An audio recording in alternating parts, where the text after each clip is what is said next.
Hello, नमस्ते। अभिनव ने अपने चेहरे पर मुस्कान लाते हुए कहा।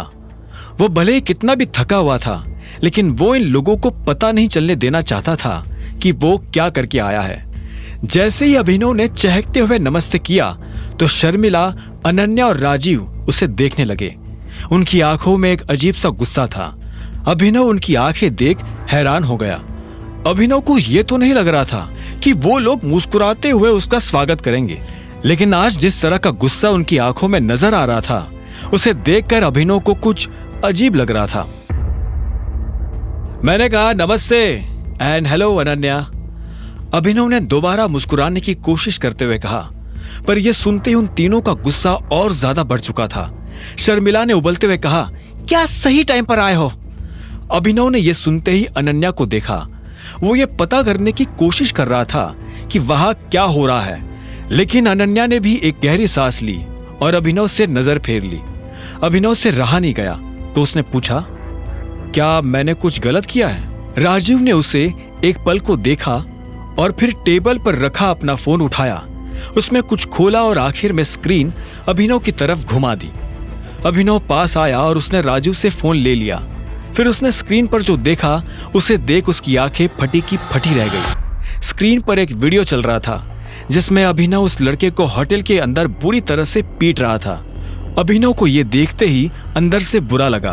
अब उसे समझ आ गया था कि वो सभी अभिनव से खार खाकर क्यों बैठे थे। उसने कहा, जो कुछ भी हुआ उसके बारे में मैं समझा सकता हूँ। इतने में शर्मिला ने उसकी बात बीच में काटते हुए कहा, क्या समझाओगे? कि तुम अपने खाने का बिल भी नहीं चुका पाए और इस चीज से बचने के लिए तुमने इस बेचारे के साथ मारपीट की? शर्मिला ने कहा। अभिनव अपनी तरफ से कुछ कहता, इतने में अनन्या आगे आई और बोली, आई कांट अंडरस्टैंड, तुम्हें इतनी महंगी जगह पर खाना खाने की जरूरत ही क्या थी?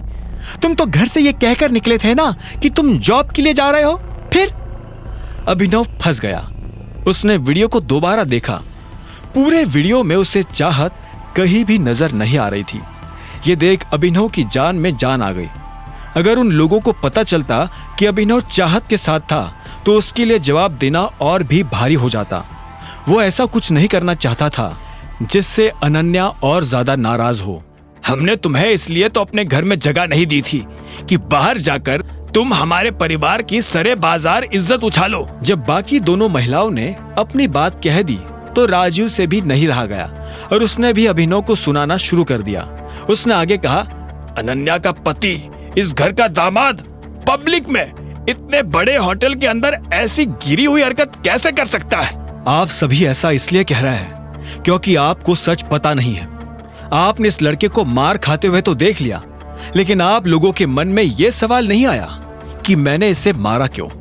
यह आदमी मुझसे उल्टी सीधी बातें कर रहा था, मुझे अनाप शनाप बोले जा रहा था और मुझे ही नहीं, मेरे साथ। अचानक से अभिनव ये कहते कहते रुक गया। उसकी जुबान पर चाहत का नाम आने वाला था। तुम्हारे साथ कौन? अनन्या ने अभिनव की बात पकड़ते हुए पूछा और जवाब के लिए अभिनव की आंखों में देखने लगी। अभिनव चाहता था कि अनन्या अपनी नजर उससे दूर हटा ले, लेकिन वो ऐसा नहीं कर रही थी। ये वीडियो पूरे देश में वायरल हो गया है, अब तुम क्या करोगे? आई एम सॉरी, लेकिन इस लड़के के साथ जो हुआ असल में इसके साथ वही होना चाहिए था। यह सुनते ही शर्मिला गुस्से में आग बबूला हो गई। वो गुस्से में अभिनव की तरफ बढ़ने लगी। उसका मन तो कर रहा था कि वो अभिनव को थप्पड़ मार दे, लेकिन अपने आप को रोकते हुए उसने कहा, जब हम तुमसे तमीज से बात कर रहे हैं तो तुम भी तमीज से बात करो।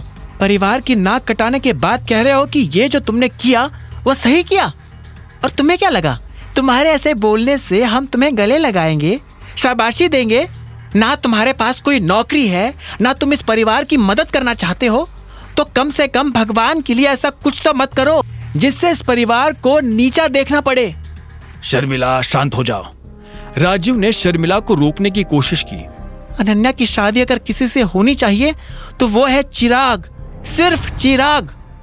यह सुनती ही अनन्या की आंखें फटी की फटी रह गई। उसने शर्मिला को देखा और बोली, मम्मा, मैं चिराग से शादी करने के लिए कब एग्री हुई? तुम्हारे एग्री होने की मुझे जरूरत भी नहीं है। मैं तुम्हारी माँ हूँ और मुझे पता है what is best for you. इसके साथ रहोगी तो जिंदगी भर तकलीफ ही तकलीफ देखोगी, और फिर तुम्हें अपनी कंपनी के लिए भी मदद चाहिए ना, चिराग के अलावा तुम्हारी कंपनी को फिर से खड़ा करने में कोई तुम्हारी मदद नहीं कर सकता है। इस पर अनन्या ने कहा, मम्मा ऐसा नहीं है, मैं खुद अकरम सर से बात करूंगी, वो मेरी हेल्प कर सकते हैं। मैं चिराग से शादी नहीं करना चाहती हूं। तो क्या तुम जिंदगी भर इस आदमी के साथ रहोगी? हाँ बताओ, शर्मिला ने पूछा। नहीं, मैं इन दोनों में से किसी के साथ नहीं रहना चाहती हूं, अनन्या ने अकड़ के साथ जवाब दिया।